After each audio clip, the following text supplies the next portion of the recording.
¿Cómo están? Les doy de nuevo la bienvenida a este capítulo de La Región al Mundo. Como ya saben, este es un programa del Canal 9 Regional, en el cual el Centro de Estudios Europeos de la Universidad de Concepción y la Cátedra Jean Monnet, bueno, utilizamos este espacio para hacer análisis internacional, para comentar lo que es la actualidad, para comentar temas que es de interés para aquellos que nos ven. Hoy día vamos a hacer un capítulo bien especial porque quiero un poco hablar de la interdisciplina, hablar de cómo de una disciplina, los métodos de una disciplina se aplican en otra disciplina, cómo podemos explicar algunas cosas a partir de otros enfoques. Y para eso hoy día cuento con la participación, en primer lugar, de Diego Falconi, quien es abogado ecuatoriano, que es especialista en enfoque en derechos humanos y doctor con mención europea en teoría de literatura y literatura comparada, que también tiene el premio extraordinario, el doctorado de la Universidad Autónoma de Barcelona, y además es director editorial de la revista Jurisdictio en el Ecuador y premio Casa de las Américas 2016 en categoría de ensayo. Así es que te doy la más cordial bienvenida, Diego, a este programa. Muchísimas gracias, Paulina, por la invitación a este programa. Me encanta poder estar en Chile. Lamento ese sonido que está detrás. Justamente ahora mis perros acaban de pelear. No sé si es posible.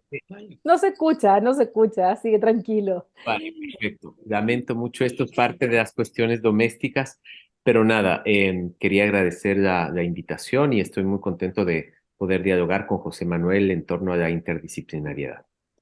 Bueno, y por otro lado, tú ya anunciabas, tenemos a José Manuel Ventura, quien es doctor en Historia de la Universidad de Córdoba y también es integrante del Centro de Estudios Europeos de la Universidad de Concepción. Así es que te damos también la más cordial bienvenida, José, a este capítulo de La Región del Mundo.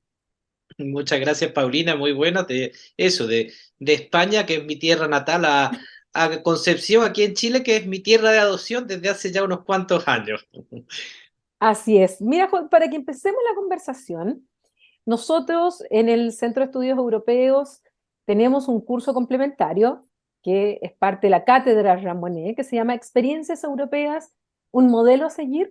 Y aquí, aparte de que es dirigido por José Manuel Ventura, además tú das un curso muy interesante, José, que me gustaría que partieras contándonos para empezar esta conversación junto a Diego.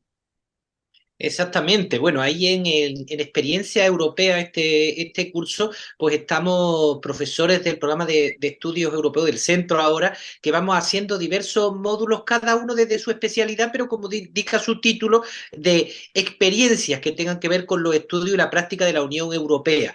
Y en mi caso, bueno, en el tema que me interesa desde la historia, es el estudio de los medios audiovisuales y la importancia que tienen los medios audiovisuales para estudiar la historia. Entonces, como hay también otro de los cursos que hacemos que trataba sobre la Europa actual y hacía sobre identidades, en un momento pensé, ¿por qué no ver ese tema de las identidades en este caso, pero cómo se reflejan las identidades en los medios audiovisuales, en el cine, en la televisión, etcétera?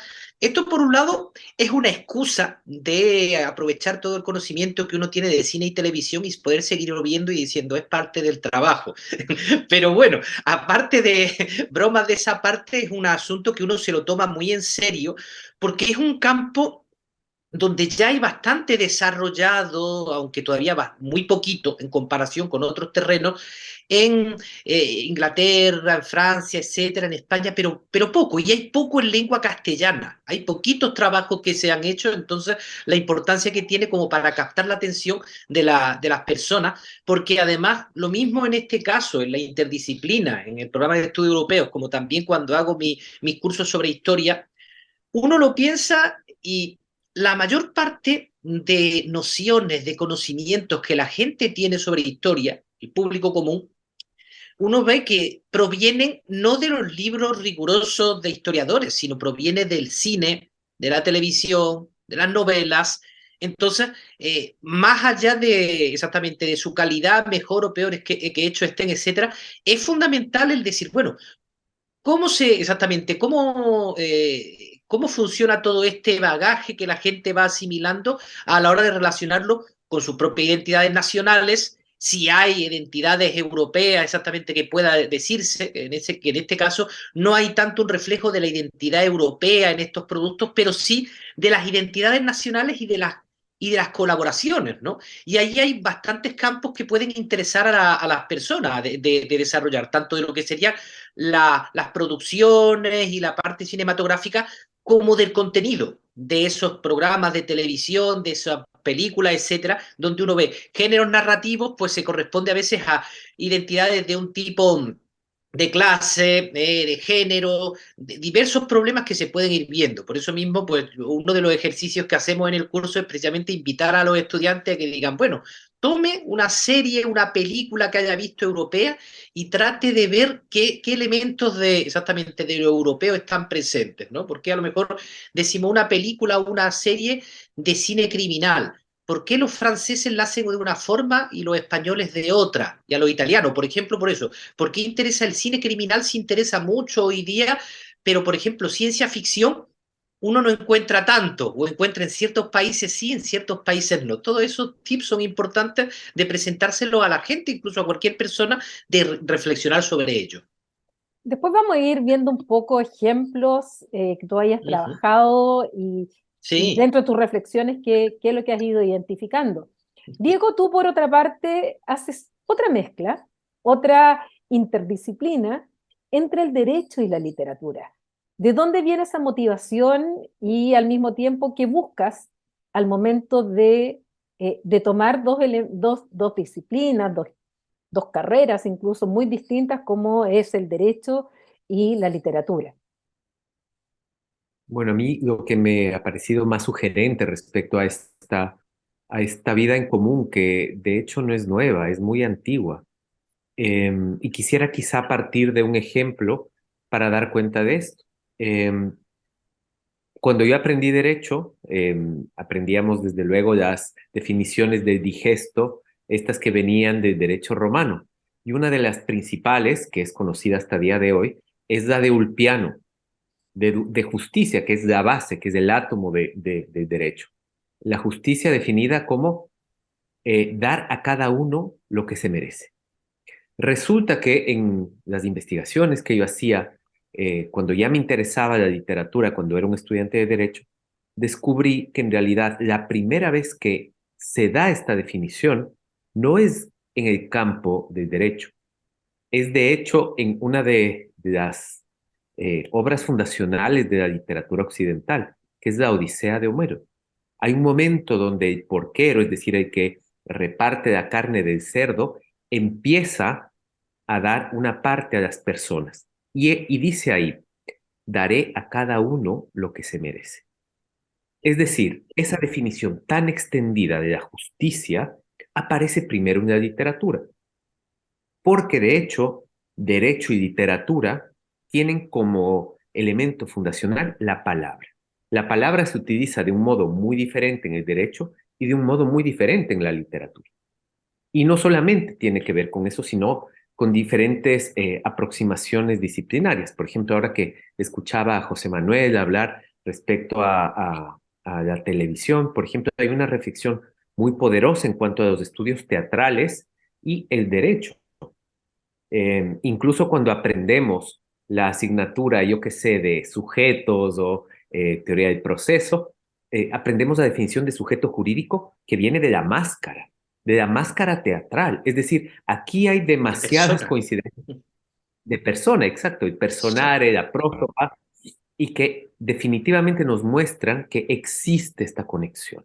Lo que hemos hecho, no obstante, en el siglo XIX especialmente, a través del positivismo, es separar las disciplinas y decir, el derecho queda aquí, y ni siquiera decir que es una separación solo en lo metodológico, es incluso en lo espacial. La Facultad de Derecho queda en un lugar de la ciudad y digamos, del campus de literatura en otro, cuando en realidad el conocimiento cuando se comparte es más rico. Los estudios de Derecho y Literatura empiezan a darse sobre todo en la tradición anglosajona, en las universidades de Estados Unidos. Hoy aproximadamente el 70% de las universidades en Estados Unidos, facultades de Derecho, exigen a su estudiantado que tome una clase de Derecho y Literatura. Y en América Latina, afortunadamente, también esa ola expansiva cada vez se hace mayor. Tenemos una red muy grande de personas que hacemos Derecho y Literatura y justamente lo que queremos es hacer entender una serie de cosas. Termino con esto. Yo doy clases en Ecuador, por ejemplo, a mis estudiantes de Derechos Humanos y también de una asignatura que se llama Derecho y Literatura. Y, por ejemplo, analizamos tanto casos jurídicos que han ocurrido en verdad como novelas. Lo que me pasa es que en ocasiones tomamos casos que han pasado a la Corte Interamericana, por ejemplo, que son casos durísimos, donde hablamos de violaciones de derechos humanos múltiples, que hablamos de años y años de violaciones por parte de Estado que tienen que pasar por muchos procesos, y analizamos eso. Y leemos, por ejemplo, el proceso de Kafka. Y esto que les voy a contar es real.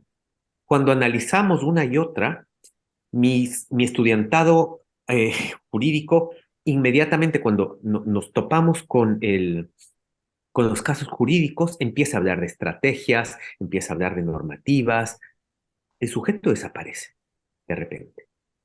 Y cuando hablamos del proceso, y me ha pasado en varias ocasiones, tenemos un estudiantado roto, eh, ansioso de justicia y que de hecho llega incluso a llorar por lo que le está pasando al señor K.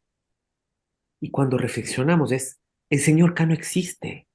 El señor K es una invención de Kafka. Y no obstante, es el que despierta mucho más empatía por parte del estudiantado que esa persona que está descrita en un caso, por ejemplo, de derechos humanos. Porque la literatura tiene ese poder. Por eso seguimos apelando al arte, porque nos conmueve, porque nos permite entender una serie de cuestiones. Entonces, esa interdisciplinariedad que he venido estudiando desde hace varios años, tiene múltiples motivaciones. Creo que al final, es decir, mi estudiantado entra de una forma a clase y sale de otra. Muy interesante y desde esa misma visión, José Manuel, ¿de qué manera la historia, por un lado, con, eh, con el cine, con la literatura, con las series, también se da esa conexión y esa forma de enfrentar y reflexionar finalmente, porque estamos reflexionando sobre la justicia, estamos reflexionando sobre la libertad, estamos reflexionando, se pueden reflexionar sobre muchos temas en base al derecho, a la historia, al cine. ¿Cómo tú Claro. ves también esto y cuál ha sido tu experiencia también en el curso? Claro, porque además ahí en la historia es una disciplina dentro de las ciencias sociales y las humanidades, que a diferencia de las otras, se sienta muchas veces en el centro, porque sobre todo tiene que ver con el tiempo. Pero al ver a los seres humanos en el tiempo, ahí nos vamos especializando. Durante mucho tiempo, primero, antes de ser científica, bueno, antes y después de ser científica, la historia es literatura, ¿no? Y a veces lo pongo como encuesta en los cursos, en cualquiera de los cursos, y la gente dice, ah, no, esto, pero es verdad. La historia, no por ser ciencia, deja de ser literatura, aunque sea literatura de no ficción. Uno lo recuerda cuando ve la lista de éxito, los libros, pero está la lista de ficción y no ficción. Se supone que lo que nosotros hacemos en la disciplina histórica también se transmite a través de un vehículo. De hecho, eso también se refleja en la ambigüedad de los términos, que se da en otras disciplinas. Por ejemplo, usamos el término historia, e historia significa a la vez el objeto de estudio, o sea, el pasado humano que estudiamos, a la vez historia significa la ciencia o disciplina que estudia ese pasado, y a la vez historia también significa relato, narración, que en realidad es el vehículo que utilizamos a la hora de dar cuenta de exactamente qué ocurrió acá, lo investigamos, etcétera, y lo vamos viendo. Y claro, se suele decir, pero ustedes tal vez en la disciplina histórica no son una ciencia, ¿no? Porque no pueden, por ejemplo, emplear el método experimental que se atribuye a la ciencia. Pero también podemos desarrollar, si no un método experimental, tenemos nuestros laboratorios. Porque como dijo John Gaddis en algún momento en El paisaje de la historia, o Carlo Ginzburg, algunos ensayos que tiene sobre historia y cine, el cine o la literatura, las novelas, etcétera, son narrativas. Y esa narrativa nos sirve a nosotros como una suerte de laboratorio. Son mundos en sí mismos. Lo que comentaba también en la experiencia exactamente de nuestro colega sobre el mundo del derecho, claro que sí, porque claro, Kafka en esa novela crea un minimundo, ¿no? Una ficción, pero una ficción que aunque no sea realista, aunque tuviera elementos fantásticos y estuviera en un mundo diferente al nuestro, tiene unas reglas de existencia. Entonces, y tiene que ver con lo humano, como decía Terencio, porque nada de lo humano no es ajeno. Entonces, nosotros podemos ver una serie de problemas que tenemos en las ciencias sociales, sobre la anomia, sobre la alienación, sobre la justicia, sobre tal, problemas que a veces atañen a la misma filosofía o la ética, y por eso fomentan la interdisciplinariedad. Por ejemplo, en nuestros cursos que nosotros aceptamos a estudiantes de cualquier carrera de la universidad o ni siquiera de esas carreras. Cualquier persona puede ir a esos laboratorios y por eso en historia, en derecho, en otras disciplinas es muy importante trabajar con estos laboratorios epistemológicos, como yo le digo, y ahí estoy desarrollando algunos artículos para explicar mejor esto de los laboratorios epistemológicos, ¿no? Es importante porque eso nos ayuda a desarrollar enseñanza a todos los niveles. Podemos trabajar con niños que exactamente a un nivel con temas de película, etcétera. Podemos trabajar con gente no especialista o con especialistas en historia, en derecho, etcétera, en donde se puede ver en esos pequeños universos de una novela, de unas películas y tal, lo que va sucediendo a través de qué normas. Claro, con la salvedad de que lo que ocurre en las novelas no siempre se traduce a lo mismo de la realidad.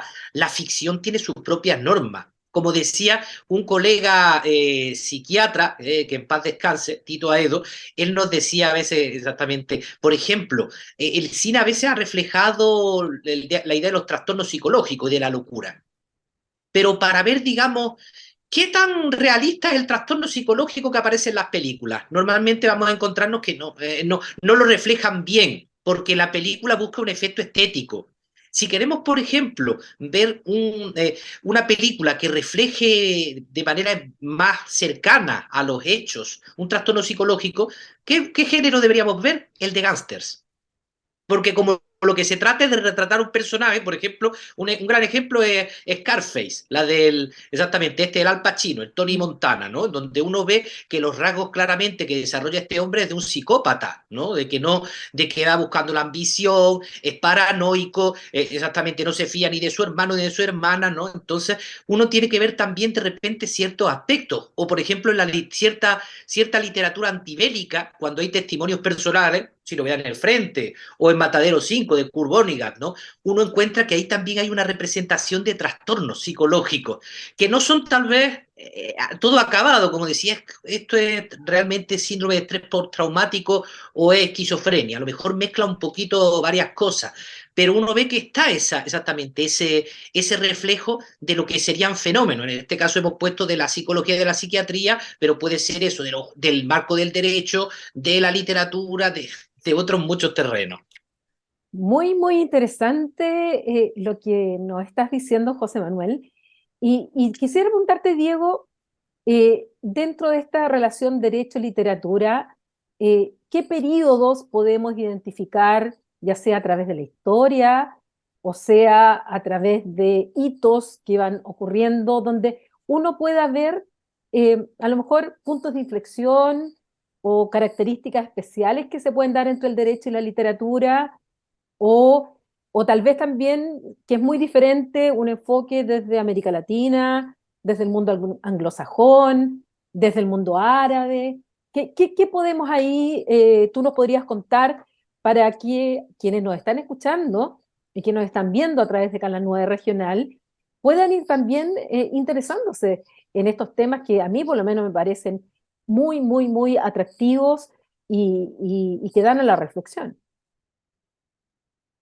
Claro, yo creo que es interesante ver, por ejemplo, y voy a intentar centrarme en esta amplitud que acabas de presentar y que me parece muy necesaria, Paulina, por ejemplo, en América Latina.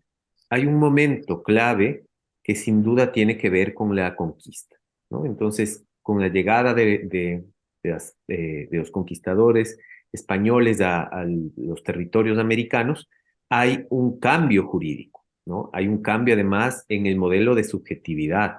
Justamente hablando de personas, las personas indígenas, hubo esta discusión brutal eh, entre ¿cómo se llama? La controversia de Valladolid, Ujú. entre Sepúlveda y el padre de las casas respecto a si los indígenas tenían alma, ¿no? Entonces es Que no es interesante así. ver cómo Que es de lo típico, repente, además, que se dice que si tenían alma, pero que es la estupidez de decir, pero entonces, ¿para qué había que evangelizarlo?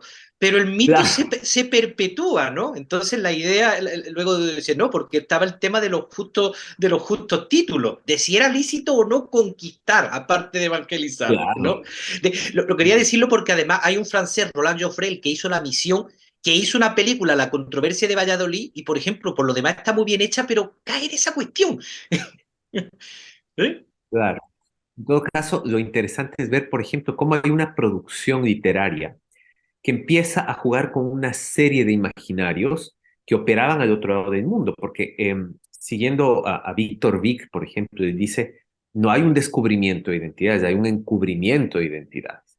Entonces es interesante ver, por ejemplo, cómo, y esto ha sido clave sobre todo en la representación, vamos a decir, en la representación teatral, cómo emergen ciertas figuras que estaban relacionadas con ese indígena que no tenía subjetividad, por ejemplo, el caníbal. Entonces, hay un estudio del indígena caníbal que se presenta en aproximadamente 14 diferentes obras teatrales. Esa representación antes no existía y nos permite entender justamente cuáles eran los imaginarios que estaban circulando en ese momento, que estaban acompañados por el derecho. Lo mismo sucede, por ejemplo, con cuestiones como el delito de sodomía. Hoy estamos en un momento muy importante de hablar de las emergencias, de las diversidades sexuales, la sexodisidencia. No hay un debate jurídico a día de hoy que no esté hablando de derechos de las mujeres, de derechos homosexuales, de derechos de personas trans. Y de hecho, hay una normativa, que es la normativa de Medina del Campo, de 1498, que es la que por primera vez castiga la sodomía a nivel internacional. Y de hecho, ha sido muy interesante ver cómo ese delito de sodomía se empieza a aplicar a una serie de subjetividades eh, que hoy podríamos denominar trans, que hoy podríamos denominar lesbianas. Entonces, por ejemplo, ha sido muy interesante comparar, cotejar derecho y literatura un poco con lo que decía José Manuel, es decir, tomemos los textos fundacionales de la literatura latinoamericana, por lo menos los textos escritos, son las crónicas de Indias. Entonces, la crónica, como dice O'Gorman, tiene una característica. Es un relato histórico que está atravesado por la ficción. Y en ese sentido, por ejemplo, si tomamos las crónicas escritas por cronistas españoles, por ejemplo, y las cotejamos con crónicas escritas por los tres cronistas indígenas que hubo, por ejemplo, voy a tomar la de Santa Cruz Pachacútec, es muy interesante ver, por ejemplo, cómo en Santa Cruz Pachacútec aparecen unas mitologías de un tercer género, por ejemplo, que no aparecen en la mitología que se está creando, digamos, desde España. Entonces, eso permite ver, en definitiva, que hay una manera distinta de escribir. Y esto nos permite llegar a una serie de reflexiones que podemos aterrizar a día de hoy. Por ejemplo, he estado discutiendo con mis estudiantes al respecto. Ahora hay un debate gigantesco respecto a las legislaciones trans. ¿Cuál es la edad de consentimiento que tienen niños, niñas y adolescentes para empezar estos procesos de hormonación, que no son procesos sencillos, que son procesos que pueden ser muy violentos con el cuerpo? Y que no obstante, ha sido interesante ver, por ejemplo, la respuesta que se está tomando desde perspectivas críticas de género, de coloniales, que dicen, pues veamos cómo, por ejemplo, ha habido estos terceros géneros en determinadas poblaciones, están expresadas en textos literarios, cómo precisamente esas corporalidades no necesariamente pasaban por un proceso de hormonación o no pasaban por un proceso de cambio de sexo para obtener ese tipo de identidad. No estoy diciendo con esto de ninguna manera que hay que no hay que acceder, que no hay que permitir que ciertas personas accedan a esos derechos, pero también nos permite agigantar el debate y decir, estos terceros cuerpos no es una cosa que ha surgido hoy. Han existido durante siglos y siglos. Y ha habido diferentes maneras de las distintas culturas de resolver esas identidades. No necesariamente se tiene que pasar por la medicalización. Entonces, todo ese debate tan rico se puede tener gracias a textos jurídicos que están emparentados por el derecho. Entonces, creo que podemos hacer este tipo de digresión en diferentes momentos. En la Revolución Francesa, en la Revolución Rusa, desde luego en el indigenismo en América Latina. Entonces creo que ahora mismo con la emergencia de los feminismos en América Latina, estoy tomando algunos momentos claves, pero que permiten entender este tipo de cuestiones. Quizá termino con el estudio que una colega chilena mía está realizando ahora, para que veamos, por ejemplo, la implicación de esto.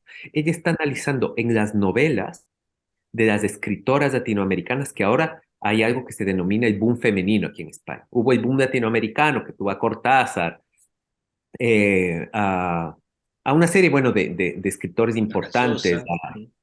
a Vargas Llosa, a García Márquez, y ahora se habla del Carlos boom femenino. Fuentes, menos quizá, pero bueno.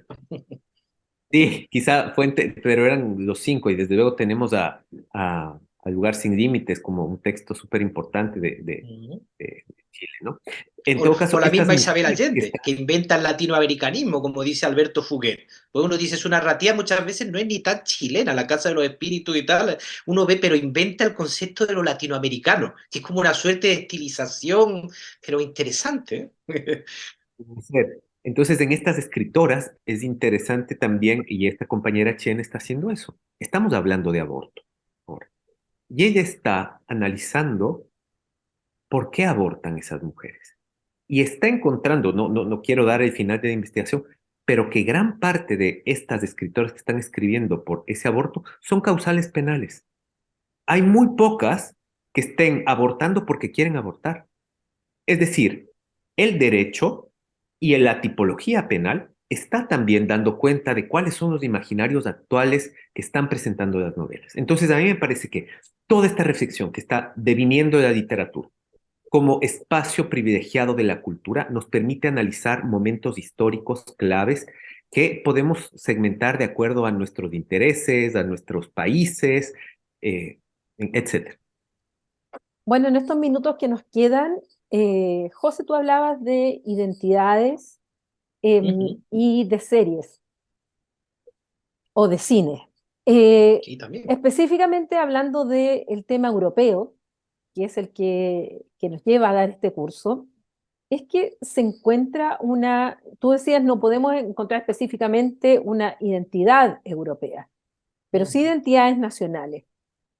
¿Cuáles en estas discusiones que has tenido con los estudiantes han encontrado? Así brevemente, pues nos quedan algunos minutos solamente.